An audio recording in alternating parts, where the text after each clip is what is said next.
So what is going on, guys? So for today's video, we'll be doing a long-term review ng ating Victorino 250i. So kumusta ba siya? Sirain ba? Marami ba issue? And all. And of course, i-discuss rin natin lahat-lahat ng napansin natin dito. Lahat ng naging issue, lahat ng magandang napansin, lahat ng negative, ganon. I bought this bike almost 2 years ago. Sa kasa ko siya binili, brand new. July 2022 ko siya nabili. And ang tinatakbo niya na ngayon is 9,109. Before we start going on sa mga good and bad things na nangyari, discuss muna natin yung mga accessories na nilagay natin dito. Ang mga accessories na nilagay natin dito is yung mga essentials. Ang una ko pinalitan dito is yung exhaust niya, kasi sayang yung pagka-between niya pag di mo ipapalitan yung exhaust eh. Maganda na yung stock pipe niya, pero syempre kailangan natin marinig talaga yung pagka-between niya, kaya nagpalit tayo ng ng ibang exhaust.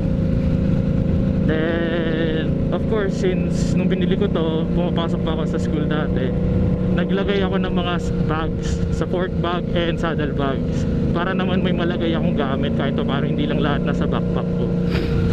Kasi sobrang liit ng compartment space nito, kasi wala ka talaga malalagay. Kahit basahan nga, siksik talaga eh. Lastly, ang pinalagay ko lang dito is hazard switch, kasi wala siyang hazard switch sa stock switch niya. So para naman safe, para siya hindi mahirap pagtatabi ka bigla, naglagay na rin tayo ng hazard switch. Yan, tabi tayo para mag-discuss tayo ng mga points na ano natin. So yun, let us start with the good things na napansin natin dito. Ang unang sabi ko dito, yung good thing na napansin ko is yung engine performance niya, kasi grabe, as in wala akong reklamo dyan. Nag-try kaming mag long ride from here sa amin Bacoor to Calatagan, as in hindi ako pinahiya nito. Hindi siya pumalya, hindi siya tumirek, hindi siya nag-overheat. Partida kasama ko dun mga biggies, tas takbo namin dun mga 80 to 100 kilometers per hour. So isipin nyo na lang 252, tas kasama natin mga 600 to 1000 cc. Kaya yun, bilib na bilib ako sa engine performance nito. Next one is syempre yung tunog niya, kasi napakaganda ng tunog nito para sa akin. Brusko yung tunog niya. Unique kasi siya, hindi siya yung parang pangkaraniwang maririnig mo ng exhaust sound. Kasi syempre bibihira lang naman tayo makakita ng V-twin na makina sa mga motor sa Pilipinas, di ba? Actually yun lang yung good thing na natin ko eh. Puro mid na and bad. Next thing that we'll be discussing would be yung mid things. Ano ba yung mid things? Ito yung parang hindi siya yung good, hindi rin siya bad. Yung okay na, pwede na, ganon. Okay, first i-discuss natin sa mid thing is parts reliability. Kaya siya mid thing kasi yung ibang pyesa dito sobrang okay, sobrang like hindi siya nasisira, as in maganda yung pagkakagawa. Pero syempre may iba ring pyesa na alam mo yon, sana mas maganda pa yung quality, ganon. Sample na lang, itong clutch lever na to, kita nyo parang repainted na siya, kasi ilang beses ko na repaint kasi ang bilis matuklap ng paint dito.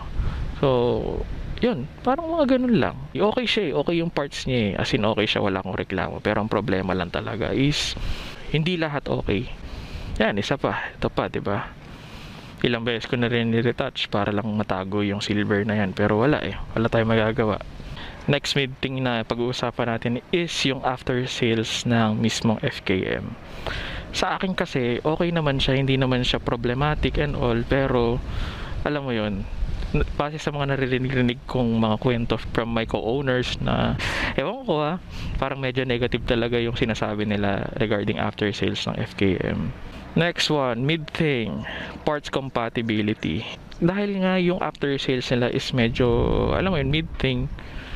Tulad, for example, mag-order ka ng signal light, abutin pa yan ng ilang linggo, and hingin pa sa yung ORCR kung ikaw ba talaga may-ari, di ba? Weird. Meron rin isang kagrupo na dent yung tank niya, inabot ata ng ilang buwan bago dumating yung tank niya, kasi basta prinosesong ganyan, then pasa-pasa rin sa FKM, ganon. Dahil doon, naghanap yung mga owners ng mga compatible parts from other brands dito sa Victorino. Kaya kahit papaano yung mga pyesa dito may mga alternatives na. For example, yung clutch plates niya, yung clutch disc from Virago to 50, ayan, swak na swak yun. And yung mga sprockets, ganon, may mga kasukat rin. Next one would be yung stock tires niya. Kaya siya nasa mid-thing kasi kahit pa paano makapit naman siya, pero hindi siya yung masasabi mong okay na at gulong.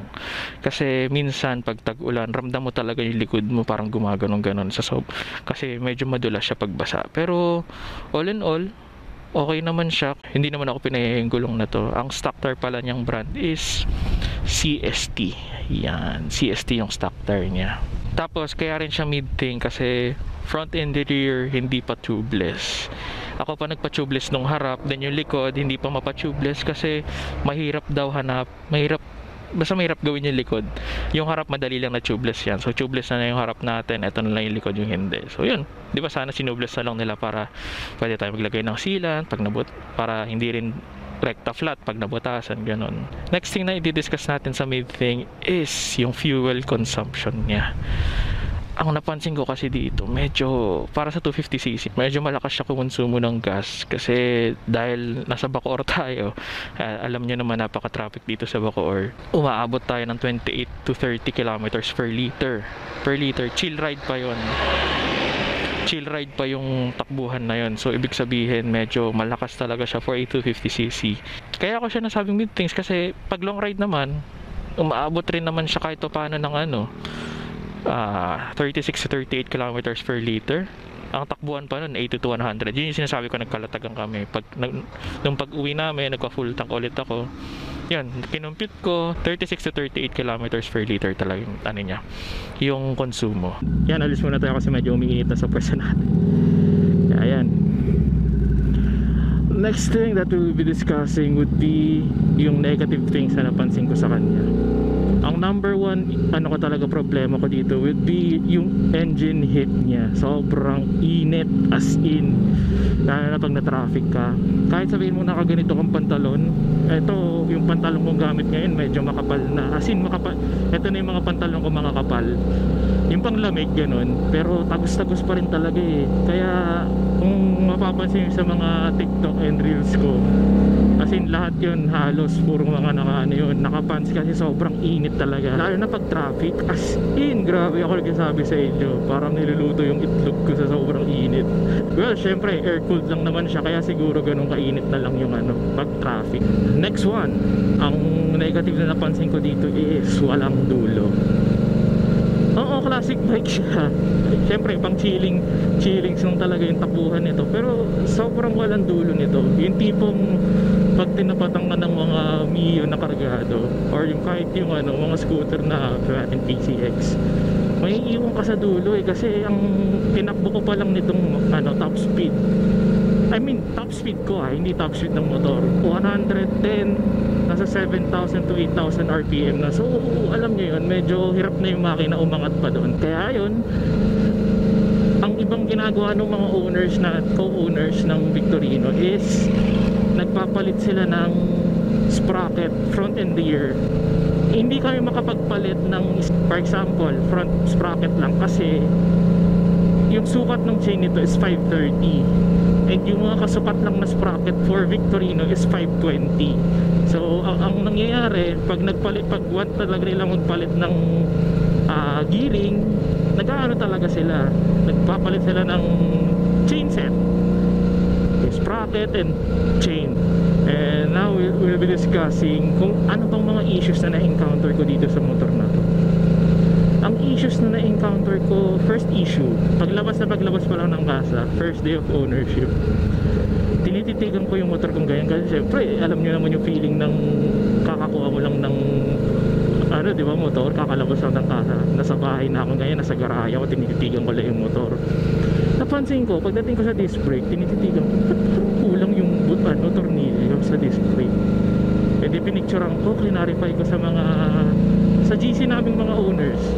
Mga sir, ganito pa talaga to, kulang ng tornilyo, parang iisa lang kasi nakakabit sa akin eh. Ayun, totoo nga, iisa lang talaga. Kaya tinawag ko kagad yung ahente, in-inform ko na but ganito po yung unit, iisa lang yung tornilyo na nakalagay sa sa disc brake niya. Dali-dali naman silang pumunta kagad kinabukasan para mag-provide ng screw for the disc brake, which is good. Kaya sinabi kong need yung after sales kasi okay naman siya para sa akin. Sadyang yung ibang owners lang talaga yung nakaka-experience ng poor after sales. Second issue, ang nangyari sa akin is nagpagawa ako ng temporary plate that time. Nung pauwi na kami, sabi ko, ba't parang palyado yung takbo? Tapos nag-iba yung tunog niya, nagtunog single cylinder na lang. Eh di ganyan, akala ko blow by and all. Yun pala, ang nangyari is natanggal yung connection ng ignition coil sa isang cylinder. Kaya naging ang lumabas, isang cylinder na lang yung gumagana, 'di ba? At yung issue na to very common sa mga Victorino kasi ang dami ko nakikita po-post or nagme-message sa GC namin regarding this issue. Kaya yun na lang, if ever meron kayo tapos naranasan nyo yun, higpitan nyo na lang yung mga ignition coil nyo para hindi mangyari yung tulad. Next issue na naranasan ko, galing naman akong ride nun, buti na lang saktong nasa harap na ako ng bahay namin nung nangyari yun. Pagdating ko sa harap ng bahay namin, bigla na lang namatay yung motor, like legit namatay. Yung gauge panel walang power, lahat walang power. Tapos kasi di ba pag namatayan ka lang naman, dapat yung gauge panel mo meron pa rin eh. Pero ang nangyari, wala talaga. As in zero power, wala kang makikita dyan, walang ilaw and all. So tinawag ko kagad dun sa FKM kasi under warranty pa naman. And good thing is that after 2 days siguro or 1 day, pumunta kagad sila sa akin sa bahay namin para ayusin yung unit. Ang nakita nila is putol yung accessory wire. Naputol daw kasi sabi nung mechanic nung pumunta sa amin noon is pangit daw yung ruta ng wirings ng mga first batches ng unit. So nirewire na lang niya yung wirings nung accessory wire, imbis na yung ruta niya is nasa basa, imbis na yung pinaganon na lang niya para hindi maipit-ipit sa pagligo-ligo ng motor. Last issue na na-experience ko dito would be starter relay niya, pumalya na sa akin kagad. 1 year pa lang pumalya na kagad yung starter relay. Redondo lang ng redondo, hindi siya namamatay kahit tanggalin mo yung susi. Redondo lang ng redondo. Ang ginawa ko, kinontak ko yung main mechanic ng FKM, si Sir JP. Salamat Sir JP.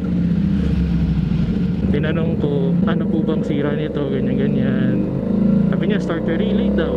So ang nangyari, sinearch ko yung part number ng starter relay ng motor na to. And then yun, hanggang ngayon okay pa rin naman siya, which is good. To conclude our video, okay ba siyang motor pag bibilin mo? Ang masasabi ko lang is okay na okay siya, as in talagang sa alagaan mo, may maintain mo lagi-lagi ganyan, para hindi siya magkaroon ng sira. Ito, paparinig ko sa inyo yung engine sound niya, pati yung torque niya.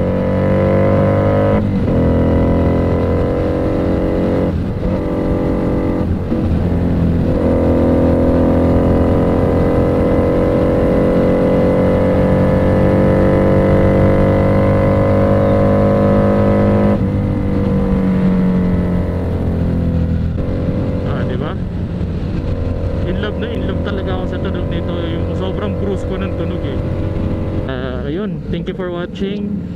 Follow me na lang sa mga channel, sa ibang social media accounts ko, tulad ng TikTok and IG, kasi mas active ako doon. Talagang ang content ko talaga is more on Reels and TikTok.